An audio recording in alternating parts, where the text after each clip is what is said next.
وفقت على صوت أمجد وهو بيقولي ما تفوق يا نور. لما فقت بصيت له وبصت لها هي كمان. قلت انت بتعمل معايا كده ليه يا أمجد؟ حرام عليك. قال لي انا ما اقصدش حاجة يا نور، انا بس كان نفسي اعمل لك مفاجأة يا حبيبتي وهعرفك على ندى. ما اعرفش ليه انت لما شفتيها اغمى عليكي بالشكل ده. قلت له علشان انت بني ادم ما عندوش اي احساس. انا همشي وياك تيجي ورايا ولا تحاول تلحقني.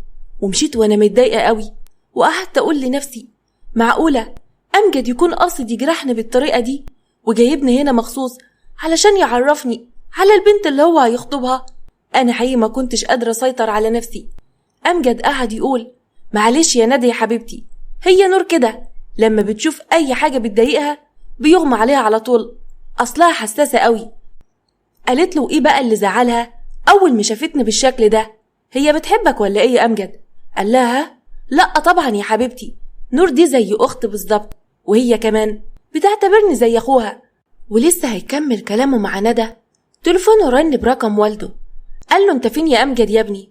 قال له انا مع ندى يا بابا، قريب من بيتنا القديم. هو في حاجة ولا ايه؟ والده قال له ها؟ لا مفيش حاجة يا ابني، بس هي نور معاك ولا ايه؟ اصل انا رحت الفيلا عند فريدة وما لقيتهاش موجودة، كنت عاوزة اسلم عليها اصلها وحشتني قوي.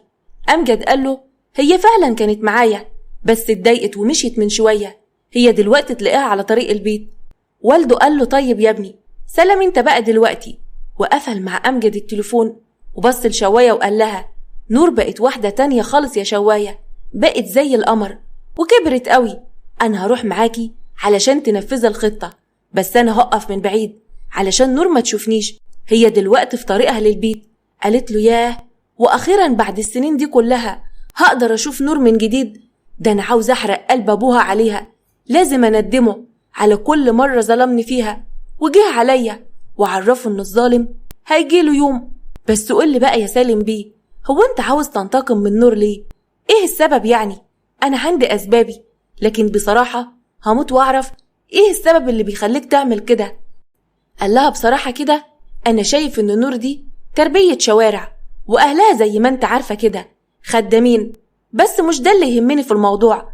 أنا كل خوفي على حاجتين، أول حاجة هو ابني الوحيد خايف إنه يقع في حب البنت دي لأنها قاعدة معاه طول الوقت، وتاني حاجة هو عادل ابن عمي عايش يا ست الدور ومصدق إن نور دي تبقى بنته، وكتب لها أملاك كتير أوي من أملاكه، علشان كده أنا عاوزة أتخلص من نور دي. وفجأة سكت، وبعدها قال لها أهي نور وصلت هي شواية، بسرعة يلا شوفوا شغلك بقى. وبعد عن شواية. في الوقت ده أنا كنت ماشية وببكي من صدمتي في أمجد، وفجأة ظهرت قدامي شواية. عدت سنين كتيرة قوي لكن ما قدرتش أنسى الشكل ده ولا الملامح دي. قلت لها معقولة هو أنت تاني؟ لسه عاوزة مني إيه بقى؟ ويا ترى عاوزة مني إيه المرة دي؟ لقيتها قعدت تضحك وقالت الدنيا دي صغيرة قوي ومصير الحي يتلقى يا حبيبتي، أنا كل اللي أنا عاوزاه هي روحك وبس. بقولك إيه يا حلوة، المرة دي بقى مش عاوزة حاجة في الدنيا غير إن أنا أعذبك وبعدها موتك على طول. لسه همشي من قدامها قلت لنفسي الست دي مجنونة، وفجأة خبطتني على دماغي وما حسيتش بنفسي خالص. ماما كانت قاعدة مبسوطة قوي بليلى ومعتقدة إن هي بنتها، وقعدت تقول تعرفي يا حبيبتي انت كنت وحشاني قوي، على فكرة اللي حصل زمان أنا ماليش دخل فيه، أبوك هو السبب.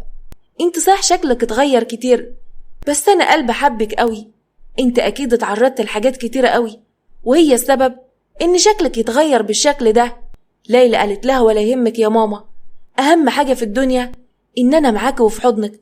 أنا كنت بتعذب مع الست اللي اسمها شواية دي، منها لله ربنا ينتقم منها. ماما قعدت تقول لها بقولك إيه يا بنتي، أنا هروح للست فريدة اللي أنا شغالة عندها علشان أشوف بقى أكل عيشي. قالت لها لأ يا ماما ارتاحي انت في البيت وأنا هروح بدل منك، بس مش عارفة المكان، ياريت تاخديني معاكي مرة واعرف العنوان وبعد كده اروح انا.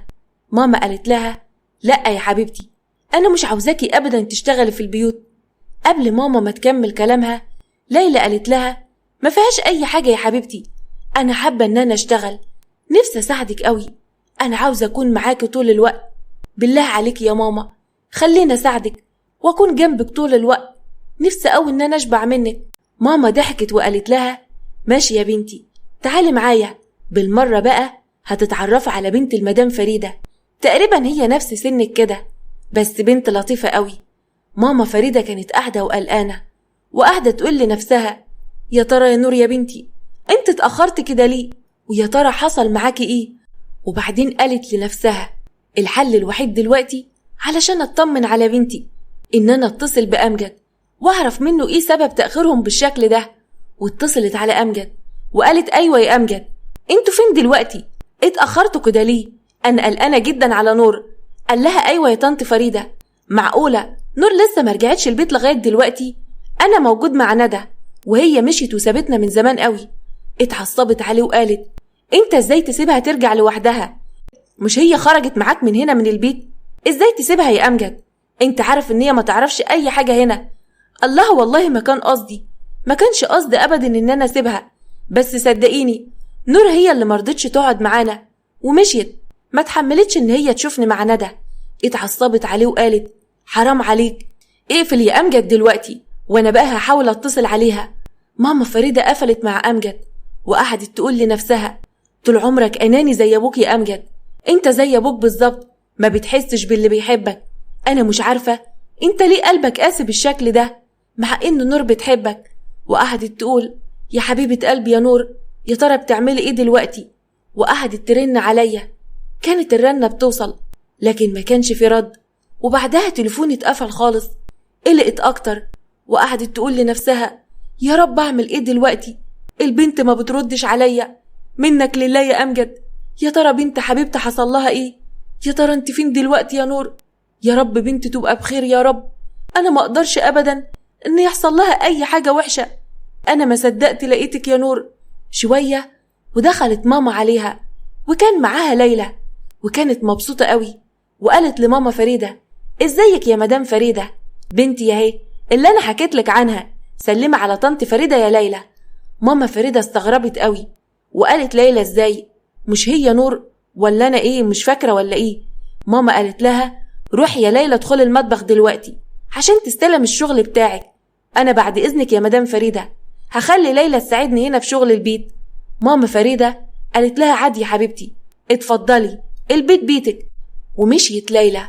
وبعدها ماما بصت لماما فريدة وقالت لها طبعا انت مستغربة يا هانم، الحقيقة بنت فعلا اسمها نور، بس هي فاقدة الذاكرة دلوقتي وعايشة باسم ليلى، خطر عليها لو قلنا لها الحقيقة، وهي جت علشان تشتغل معايا هنا في البيت. انا زي ما انت شايفة كده ست كبيرة ومعدتش قادرة على الشغل لوحدي.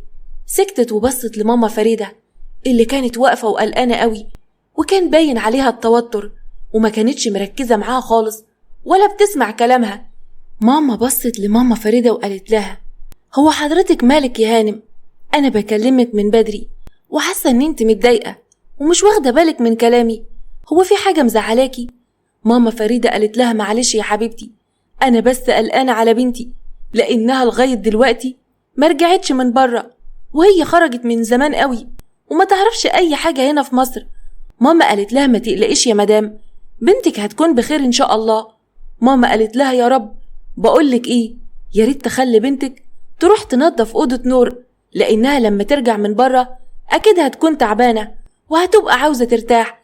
قالت لها حاضر يا هانم. وراحت ماما ليلى على المطبخ وقالت لها بقولك ايه يا ليلى يا بنتي، تعالي معايا هوريكوا اوضة بنت الست هانم، عاوزاكي تنضفيها ولا تحب انضفها انا؟ ليلى قالت لها لا طبعا، انا اللي هعمل كل الشغل بتاعك يا حبيبتي، انا ما صدقت ان انا اجي معاكي علشان اريحك يا قلبي. وراحت ليلى علشان تنظف الاوضه بتاعتي، وماما نزلت وسابتها. ليلى فضلت تبص على نفسها في المرايه، كانت معجبه بنفسها قوي، وفجاه لقيت صوره ليا وانا كنت لسه سن صغير في نفس السن اللي كنت فيه تقريبا عند الست شوايه. اتصدمت اول ما شفت الصوره وقالت لنفسها معقوله نور هي نفسها بنت المدام فريدة؟ يعني كده اخيرا نور لقت اهلها هي كمان. انا مبسوطه قوي، اول ما هشوفها اكيد شكلها هيكون متغير واكيد كمان مش هتعرفني، بس انا لازم بقى احتفظ بالصوره دي علشان اعرف افكرها بيا. أمجد كان واقف مع ندى وبيقول لها خلاص أنا مضطر إن نرجع البيت دلوقتي يا ندى، كلها يومين وهتكون خطيبتي رسمي يا حبيبتي، وهنعمل حفلة كبيرة قوي. قالت له أهم حاجة ما تنساش الخاتم السوليتير اللي احنا اتفقنا عليه.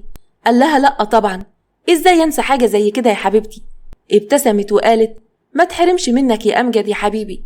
أيوة صح، وهدية الخطوبة بتاعتي هتكون عربية أحدث موديل، مش انت وعدتني بكده ولا ايه؟ اوعى تكون نسيت يا أمجد. قال لنفسه الظاهر كده ان انا اختياري كان غلط ولا ايه؟ البنت دي شكلها هتطلع مادية. بصلها وابتسم وقال لها ماشي يا حبيبتي، انا بقى همشي دلوقتي. ورجع أمجد على البيت وسأل معقولة لسه نور ما جاتش لغاية دلوقتي يا ماما فريدة؟ ماما فريدة اتعصبت عليه وقالت ايوه يا سي أمجد، لسه ما وصلتش البيت لغاية دلوقتي، شكلها تاهت ولا ايه؟ يعني انت مش عارف ان هي ما تعرفش حاجة هنا في البلد؟ ازاي تسيبها يا أمجد في وقت متأخر زي كده؟ حرام عليك، اهي لسه ما رجعتش. وقعدت تقول يا حبيبتي يا بنتي انا خايفة عليها قوي.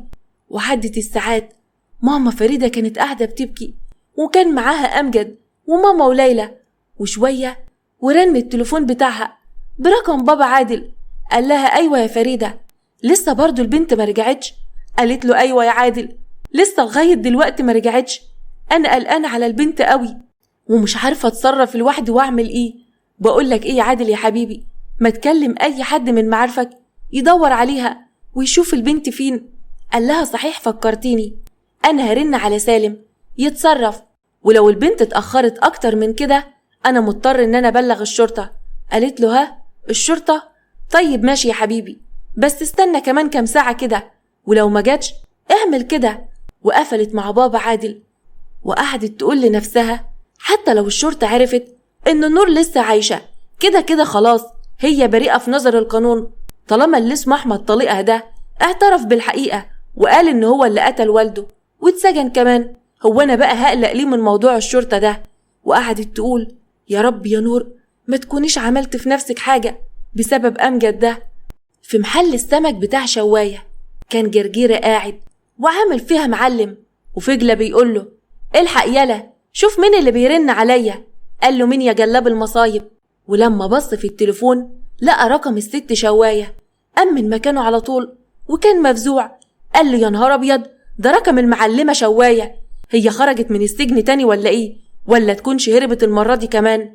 رد فجلة وقال المعلمة شواية، والله التليفون بيرقص من الفرحة، مش عارف أقولك ايه يا حبيبتي، وحشتنا قوي يا معلمة، والله أنا والواد جرجيرة ده مقصرين معاكي طول الفترة اللي فاتت، بس انت عارفة يا معلمة ان احنا الاتنين مسجلين خطر وما ينفعش خالص ان احنا نروح نواحي الحكومة. قالت له كفاية رغي بقى، تعالى البيت المهجور اللي بنعمل فيه الشغل بتاعنا، تعالى انت والواد جرجيرة تعالوا بسرعة. وقفلت شواية معاهم التليفون وبصت لسالم وقالت له خلاص انت بقى يا باشا امشي انت دلوقتي وسيب لي الضحية دي وانا بقى هتصرف معاها بمعرفتي. سالم قال لها مش هوصيك عليها يا شواية، اعملي معاها الواجب، انا عاوزك بقى تكرميها قوي، فهماني طبعا. قالت له عناية يا باشا. ومشي سالم. ولما رجع الفيلا لقى ماما فريدة بتبكي وأمجد كان قاعد جنبها وبيقول احنا لازم نبلغ الشرطة لأنها اتأخرت قوي. فجأة سكت لما شاف والده. قال له بابا هو انت كنت فين؟ احنا بنتصل عليك من بدري وما بتردش علينا، نور ضايعة ومش لاقيينها. باباها قال له انا كنت في الشركة. ازاي يعني مش لاقيينها؟ اكيد كمان شوية وهتيجي، يمكن راحت عند اي حد من صحباتها. ماما فريدة قالت نور بنتي ملهاش اصحاب هنا في البلد، انت عارف ان هي مسافرة بره من زمان قوي. ولسه هتكمل كلامها ليلى قالت لا يا طنط، نور بنت حضرتك تبقى صاحبتي، انا وهي كنا ضحايا للست اللي اسمها شواية. ماما فريدة قعدت تقول لنفسها انا بصراحة خايفة قوي من اللي جاي ومش عارفة ايه حكاية ليلى دي كمان. ماما قالت وانت يا ليلى عارفة شكل نور دي؟ ليلى قالت لها ايوه يا ماما ودي صورتها كمان. ولسه هتوري ماما الصورة، ماما فريدة بسرعة أخدت منها الصورة وقالت يا حبيبتي يا نور، وخبت الصورة علشان ماما متعرفنيش. سالم قال لأمجد يلا بينا يا أمجد علشان نرجع البيت بتاعنا، ولو ما جاتش من هنا للصبح يبقى أكيد ماتت أو حصل لها أي حاجة وحشة. وقعد يقول لنفسه يا رب يا شواية تخلصي منها في أسرع وقت علشان بقى نرتاح من الموضوع ده. أمجد قال له لأ يا بابا، أنا هفضل هنا مع طنط فريدة، ما ينفعش أسيبها وهي في الحالة دي لوحدها، وكمان عمو عادل هيجي من السفر بكرة إن شاء الله. سالم قال له خلاص براحتك، أنا ماشي أنا بقى دلوقتي. أمجد افتكر لما والده رن عليه وسأله عن نور وبدأ يربط الخيوط في بعضها. جاله إحساس إن نور في خطر وإن والده هو السبب، وخاصة إن هو متأكد إن والده بيكره نور قوي بسبب الأملاك اللي اتكتبت باسمها. يا ترى أمجد هيقدر يعرف إن والده هو اللي ورا خطف نور ولا لأ؟ ويا ترى هيقدر يلحقها وينقذها من شواية ورجالتها؟ ده اللي هنعرفه في الجزء الجاي من القصة. عاوز أقول لكم إن الأحداث الجاية جميلة جدا وأكيد هتعجبكم، علشان كده ياريت ما تتأخروش وما تنسوش تعملوا لايك للفيديو واشتراك في القناة، واشوفكم بكرة على خير يا أجمل متابعين.